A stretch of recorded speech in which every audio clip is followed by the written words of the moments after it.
Now tell me about the controversy about the Dubai viral chocolate. Okay. Okay, Where do you hold want that to start? thought. We're going to stop here. This is Challenger Brands, helping you build better brands and businesses. Hosted by Illustrato, the brand development and creative agency for ambitious and audacious challenger brands. Welcome to another episode of Challenger Brands, where we help entrepreneurs and brand custodians build better brands and businesses. I'm your host, Lelaine Chu Benitez, Managing Director here at Illustrato Brand Development and Creative Agency. And in this episode, we're going to talk about a lot of sweet things today because our special guest is all about $1,000,000 sweets. Our guest today is the divine Chef Nouel Catis. Chef, it's so great to have you in our show. It's great to be here, Lelaine. You know, I always enjoy talking about sweets and more than sweets. I'm super excited, Chef. And I'm sure that you have a lot of great things that people can learn about that you can share with us today. But before that, let me just introduce you properly. So Chef Nouel Catis is an acclaimed international heritage pastry chef. You have to explain this to us later on, right? Why is it a heritage pastry chef? We know that your strength is in combining flavor alchemy with regional palate. And because of that, you've created a lot of $1,000,000 desserts that are being enjoyed in the markets, you know, around the Correct. GCC. And hopefully we'll get to the bottom of that, how you create those multi-million-dollar sensations. Chef is also behind the recipe of the Dubai viral chocolate, which became a global sensation, Chef. That was an exciting, you know, development in your life, right? Super exciting. Super exciting. And Unimaginable. unimaginable. And you'll tell us the secret later on.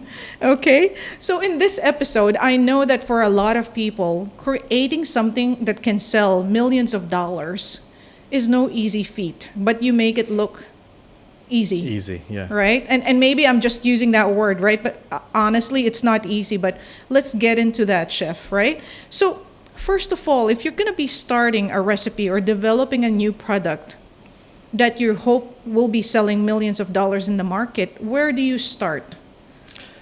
It always starts with, and that's the reason why I call myself as a heritage pastry chef, because everything starts with memory of childhood. And that's where I always go back to. And I deliver this during my TED Talk as well, that the most important thing is really to tap on our nostalgia. And 99.9 or even 100% of the time, when I present something that's based off on nostalgia, it works. I mean, it gets the 99.9% approval from clients. Why do you think that's so strong? It's, you know, food is about emotions. And I Yeah. think it's also a communal thing. And apart from being a need, when you eat something, it just takes you back to a time in your life where probably you spent with, you know, with your grandmother or father or whoever it is special to you. And food is a language. So when you tap on those memories, you connect straight away to what you're eating. And if you're delivering something that connects you to that memory, it is an instant joy. So it gives you a kind of gratification. I love that. Yep. Instant joy. Exactly. And it's gratification that's not just about the taste, but it's actually what you feel inside. And that's the most important part. Actually, I haven't heard that, you know, a lot from a lot of people, that saying nostalgia is like the key, right? Correct. And if I'm going to interpret that for other businesses, for example, that are not in the food scape, I think what we're really saying here is that there's a resonance, there's a connection. So you start from that connection because that's what makes it sell. Correct. Am I 100%. right? Yeah? That's correct. Because if it doesn't connect, it will not, you know, there won't be any passion for it. 100%. Right? And that's so how it works. I love the way that you describe nostalgia and instant joy. It really makes a lot of sense. And you know, before I came here, actually, we were developing a flavor for the National Day. And my chef, Sasha, she asked like, Chef, can we add Rice Krispies or anything else? And I told her, look, it doesn't connect with the Emiratis' childhood memory. So if you add that and they take a bite, probably it will just take them about a typical morning with cereals, but doesn't have to do anything with their childhood memory. So we need to be very intentional when we put something in our recipes, because it does go a long way. Because again, nostalgia is about a childhood memory or a memory in the past where it took you to a trip down memory lane, and it just excites your memory and also your feelings. I love that. That's such a great insight. Now, you've always mentioned that your craft, right, is a mixture of artistry and science. Can you tell us more about this? Okay, so I actually started cooking when I was young, but I failed. My siblings weren't so happy with my cooking. But What was your favorite well, dish? I think Sorry, I have to okay, ask. kare kare is my number one favorite. It's my go-to dish. Kare kare. And I attempted it when I was like in high school, and I just failed miserably. But I saw that my mom was collecting cookbooks, baking books, and I started baking, and it was just natural for me. And you know, when you deal with baking, it's an exact science because you have to measure everything, and at the same time, it's also about artistry, since you need to make food look good. And especially with pastry, it has to look really good because everything is calculated. Like for example, when I plate something, I know it looks easy. I use odd numbers. When I put, let's say, a garnish, it has to be like 3 pieces of strawberries or 5 pieces of raspberry, because this is how you create art. And that's why everything is really intentional whatever I do. That's why science and I artistry like how are together. technical you make that sound, right? Yes. But in a domain like you said, baking is about, it's an exact science, right? Yes. 2 cups of this, 1 cup of that. Exactly. How can you innovate apart from the design? If it has to be super, super exact, how much room is there for innovation there? Innovation is, especially with regards to pastry, it's very tough. I just want to be honest about it. And it's not everyone's cup of tea. Like everyone could just Google up a recipe and they just copy it. But in my case, I love, probably because my father was actually an inventor himself, and I got that kind of knack for thinking out of the box. So whenever I see a recipe, I need to make sure that I own that recipe, and the only way to own it is to innovate. So I always have to think, what are the many ways I could make a pancake so different from what originally it is? And that's where innovation comes in. And you can do a lot of innovation, but you do need time to research as well and also to experiment. But innovation can really take you to places. I can imagine. I mean, I'm the kind of person who always says that innovation should be a practice. Exactly. It's not a special project that you undertake once a year, right? Yes. So this is something that you keep doing. And Correct. I can imagine, having seen your kitchen, how playful, your team is trying out different things, right? Now, let me backtrack, Chef, about this whole nostalgia thing and how you understand the market. Because obviously you got into that because you understood that nostalgia equals passion, right? Nostalgia equals joy. Now, you're having a very, very specific leadership moment in the Middle East right now, in the GCC. How did you get into that space where you understand the regional palate if you're not even Arab, if you're not from the region? How did you get there? Up to now, I just want to be honest with you. I really don't know how I got there, but I do know the process I took for me to change the way I was before. Yeah. And I'm sure everyone can relate to this. Yes. When you approach a chef, there is a bigger chance they always are so protective about what they do, their artistry. And sometimes people call it as ego. And in my case, I did have that ego as well before because, I would say, I know better than you. Like, why would you say something bad about what I'm baking or cooking? The thing is, I told myself, if I don't get over that space, how can I actually become a bigger person? Or how can I actually become somebody else, not just like anyone else? And I really had to, it was actually a moment when I was still flying with Etihad. I was an in-flight chef. So a group of Kuwaiti businessmen, they came over. And it was my first kind of interaction with somebody who comes really from the region, who has a strong, I would say, they have a strong F&B base, and they're called as the yardstick for all food and beverage places around Middle East. And it tested my wits about baking. So when I presented to them what I thought was the best, they said, "Chef, this is so French. Like, if you want to do French, we could go to Paris." And I said, "But that's the best thing like I've ever done in my life. Like, everybody loves it." They said, "Yes, everyone loves it, but it will not work in our region." So I was deciding between leaving or staying with them. But then I decided if I don't take this challenge, I'll just gonna be any other chef. So I broke myself down into pieces from a French, inclined chef into somebody who I now call as the heritage pastry chef, because I value someone else's culture.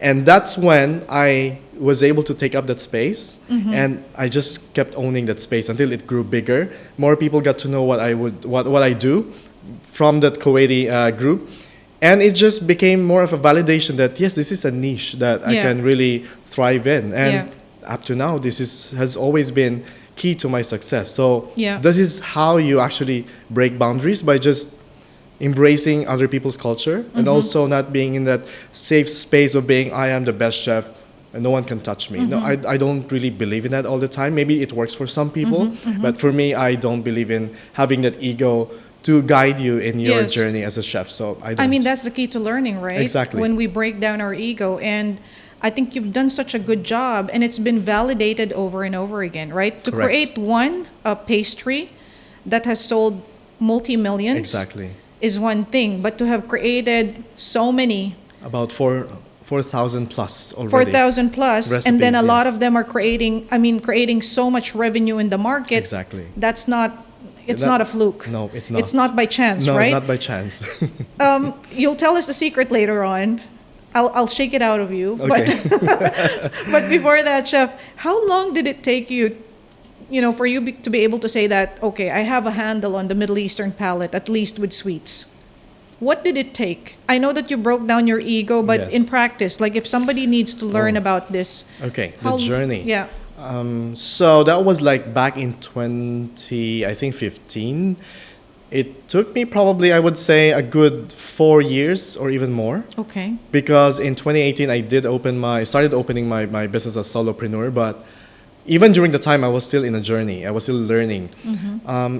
It took me like a good half a century to really go to that point where you say, this is it. Like, this is the formula, and I'm gonna stick to it, and I'm gonna defend myself because it really worked 100% of the time. And for all of you guys watching out there or listening right now, even if you're not in the food business, what Chef is really telling us is that we need to master our craft, understand our target audience, understand what makes them happy, and by doing so, we will create better products, right? 100%. So it's an amazing thing. Now, okay, you've created a recipe. What's next? From the concept of the recipe now going into the market, are there things that you do with your team to help this new recipe to be what do you call this? To be accepted by the people easily? Are Well- there any steps after that recipe is created? When you create a recipe, you mean how do we make sure that it also works in the market, right? Exactly. How does it become marketable? So, okay, the funny story here is when I'm approached by clients, and it's always happening like 80% of the time, is they say, Chef, we have this much of disposable income. We want to be entrepreneurs in the F&B field. Do something viral. And for me, that's a very funny moment because it's not really up to me. You need to invest in your brand. You need to invest in marketing, advertising, and always persevering in what you do. And then things could become viral. But I won't guarantee that. The only guarantee I can give you is that this recipe was made out of nostalgia, out of what works based off on my formula. And if you take this to a notch or two higher, it could be another viral thing. But again, the guarantee is not within me. It's always about persevering, like making sure you get your branding right and believing in your own product. Then it will translate into something of a commercial success. But even if how good my recipe is, but you don't back it up, it will just be another recipe. I like the humility there and how realistic you are, because what you're saying here is that here I'm giving you a great product that's born out of understanding of the market that I know will make people happy. Now you make the most out of it, right? Exactly. Because if you don't do your job, no matter how good that product is, right? It's not going to work. Exactly. But I like the fact that it is a repeatable thing. Yes. Chef, what are the hallmarks that you're looking for apart from nostalgia that will make you say this is going to be successful? In this age and time, and that's the reason why all of my team members are all from a certain generation because I believe this is the future. Yeah. And I listen to them very well. So I never like taking my phone out and take pictures of my food because it's just a waste of time. You just want to enjoy it. But I learned that this is the way to move forward, to record the experiences, because now we are so visual. We are all over the internet now. And this is one of the other things you need to consider, is not just having a delicious dessert, because we are so visual. When we see food on the table, the first thing we do is assess the dessert based on its image. And so you need to make sure the Instagrammability of a dessert or a recipe. So it has to be first visual, and your dessert or the taste or the flavors you created should match the image. So I'm sure you've probably seen a lot of things happening around where they make it so viral, you know, they push so hard, but technically it's not really something you would like to eat again. So that dessert that looks good must also taste good, because you want repeat business, right? Yeah. If there's no repeat business, then it fails. Yeah. It's not a commercial success. Yeah. So I'm very particular about making sure, even if they tell me, chef, just make it look good. No, I have to make sure it looks good and also it tastes Of good, because course, I want yeah. them to come back for it, not just because of how it looks. Yeah. So again, they want to be able to record the experience, and as well when they eat it, they know it's good. Then they want to have it again. Now that you said that, you know, this reminds me of certain viral sweets, for example, that people have had in Tokyo or something. Yes. It looks amazing, and then when they have it, I'm not saying that Tokyo doesn't have good sweets. There are a Yes. lot of good sweets out there, but there was this one particular video I saw. The person had it, and they were very disappointed, but it looked really good. Yes. So it's so important, you know. It It's not is. just visual; it also has to taste It has good. to stand on its own. Yeah. Exactly. So again, for the people out there who are not in a food business, you have to deliver the goods. You know, Exactly. don't just deliver a great looking product, but it should also be of good quality. Exactly. You have to come back for it. What about experience, chef? Because I've seen Yeah. in a lot of your creation, there's this sort of interactivity connected to the consumption of that, Yes. you know, piece of sweet. What about, is that intentional or? It is intentional, Yeah. because I think now we have a lot of museums or places where you go there for the experience of it. Could be so visually driven, or could have like a 3D kind of experience, like even in the cinema you have this air blowing off on your face, or you know, some rainfall inside the cinema. And it's the same thing with food. That's how I translate it to food experiences, where you sit down and actually a lot of things happen before you, because it's part of that experience, where you can have something that maybe is cracking or melting down, or something that probably will create some kind of a steam or you know, smoke, because this is where we're headed for. And you need to be able to really deliver something that has everything, and it's the toughest thing to do, but that's what also I enjoy doing a lot. That's why artistry and science, they go together And very well. this is where you can really become playful, right? Exactly. And like you said, you know, because people are, you know, we're in such a visual and experiential world Yes. right now. If you experience something, then chances are you will remember it better. Correct. Yes. So that's really amazing. How do we scale for success, chef? Okay, you've created the recipe. Now we have to give it to, I don't know, millions of people out there, thousands, hundreds of thousands of people are going to consume this. How do we make sure that the recipe that you created is going to scale properly?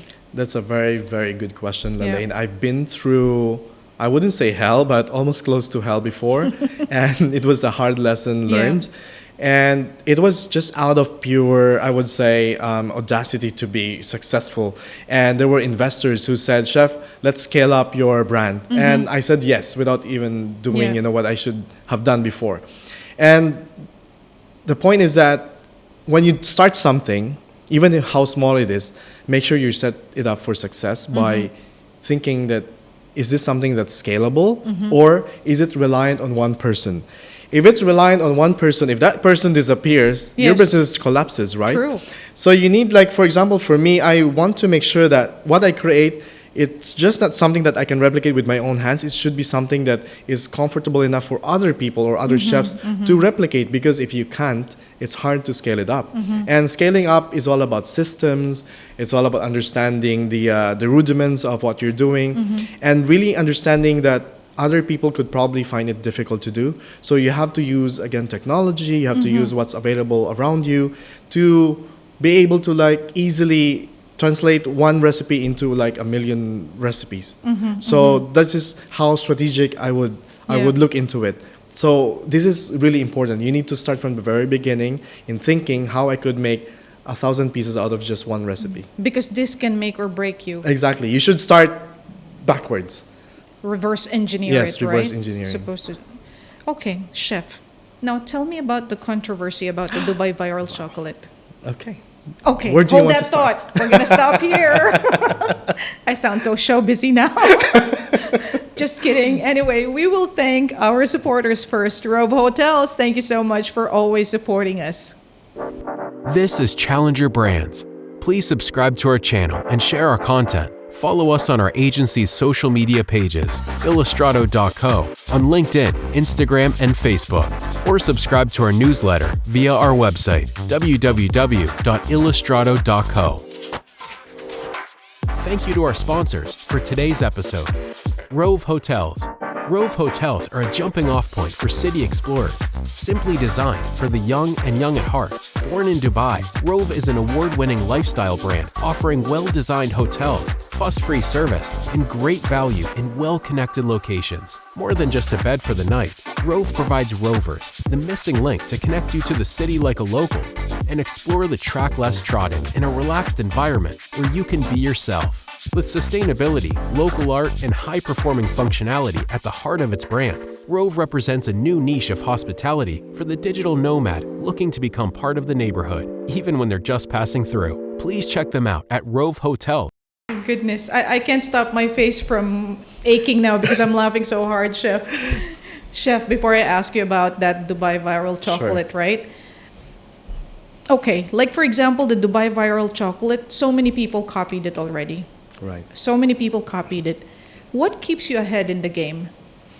How do you ensure that you're always differentiated, Chef? Because I know you've done a lot of things and these things can be copied, right? So Right. how do you keep yourself differentiated? It's being authentic and being original, and no one can copy that because it's something that comes from inside you and your core as a person as well. And when you use that to your advantage, I don't get scared. I don't believe in trade secrets anymore. And I don't believe in secrets in general, especially with recipes, because a lot of businessmen are worried that when they hire somebody and I train them how to make the recipes, they said they're going to steal it.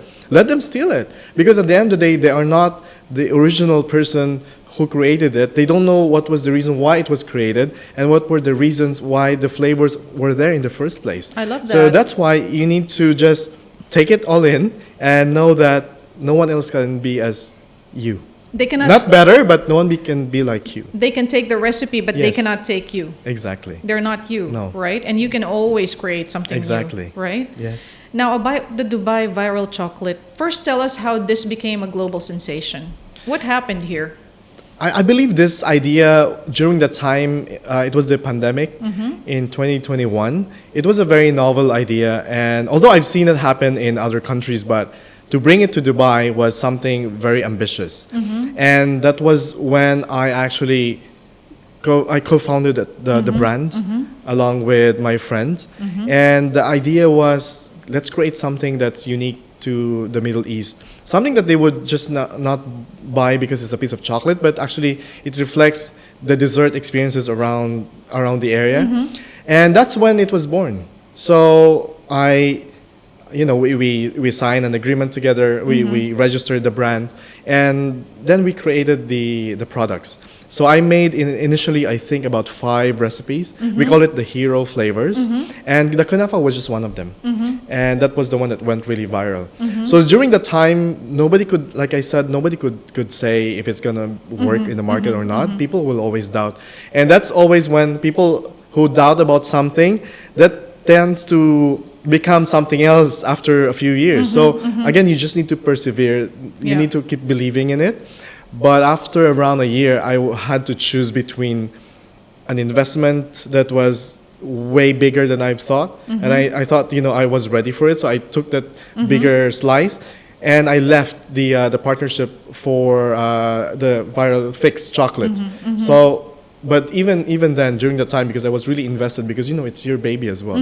So I was always helping out in making sure that the process was correct. So I was going to the kitchen, helping the new chef to develop the recipes, guiding him until it just became what it is right now. I mean, it's your baby. It came Correct. from your brain and Exactly. your heart, Yes. right? And Especially. I feel like even if that influencer who stumbled upon this Yes. chocolate that allowed it to become viral, even if that was not discovered, it's still a pretty good recipe. It is. It is. It's still very novel. It's still It is. very innovative, right? That's correct. So, Chef, what did you learn? I know that this probably did not turn out the way you were envisioning this project would turn out. What was your learning? What did you learn? Well, the learning here is, what I always say in my life is, people always say, you could have done this, or you could have done it better.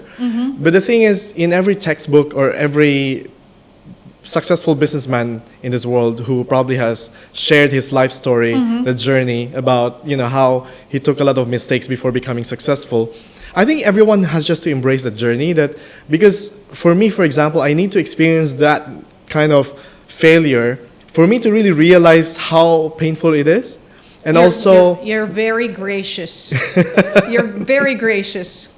So it's just how I believe in my life, that yes, there are textbooks telling me not to do 1, 2, 3, but there are things that is probably within my control, but I still want to do it because I want to dip my foot in there to really say, yes, I've done it, and yes, it's really hot waters. But the thing is, the important thing for me is, what is my takeaway? Yeah. Because what I always believe, a person who commits a mistake is forgivable, but if you do it again, then you're stupid. I get that. Yeah. So that's Of one course, I of like that, that's so yeah. important to me. Like, just don't repeat the same Yeah. mistake, then you'll be okay. What will you say to people who need to protect their intellectual property? Because you've already seen its pitfalls. You were not able to protect Yes. your own intellectual property. So what are you going to say to the others? I know that getting somebody, a professional, to help you out in making sure the paperwork is done may cost money, but that is part of your investment. And you need to protect yourself. You need to get the paperwork done, due diligence. Because without protection, anything can happen, just like what happened to me. It could be taken in many ways. So the takeaway here is, you need to really get a lawyer, or at least somebody who can draft a contract, and you get it signed together, because this will go a long, long way in your life. Regardless if it's going to fail or it's going to be successful, as long as you have that agreement, it binds you, and that will protect you for whatever reason. Yeah.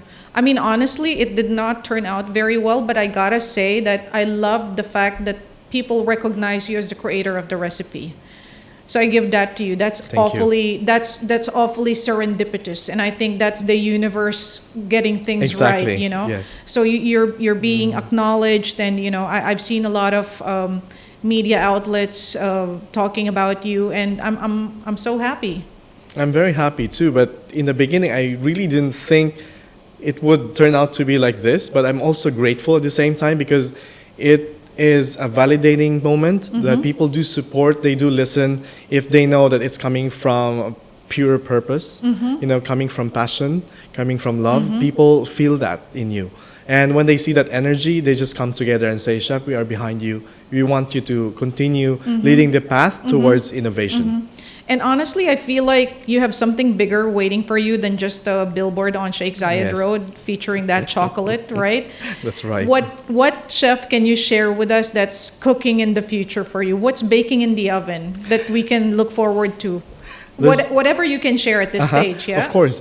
There are a lot of things, because apart from being a creative, apart from being a chef, I also love being an icon of aspiration for for a lot of people, because I do love to leave a legacy behind, and it's just for the simple, pure purpose of uplifting other people.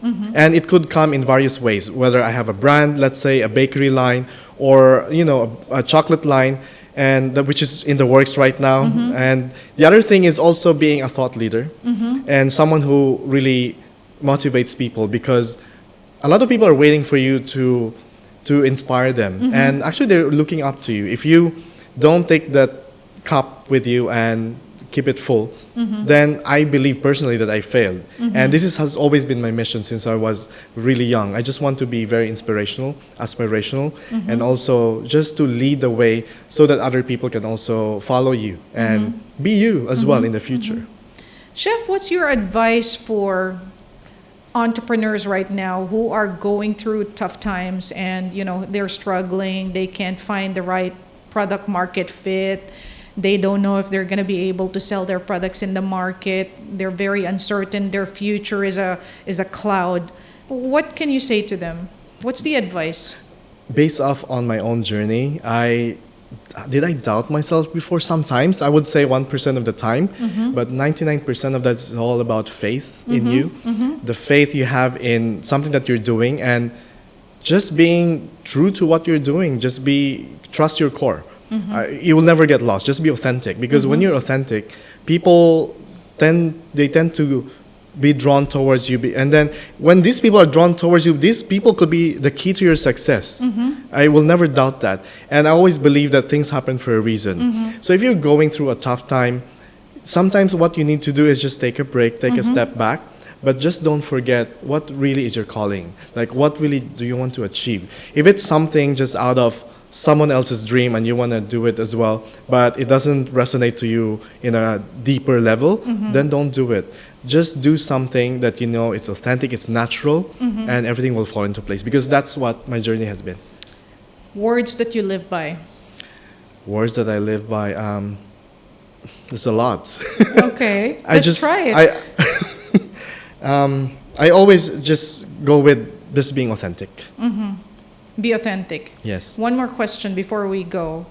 I've seen you grow from strength to strength, right? We were talking like this, barely a year ago. Barely a year, yes. And I was just telling you that the way you have transformed into somebody who's so confident and certain about what he's doing and what he's out there for is stunning.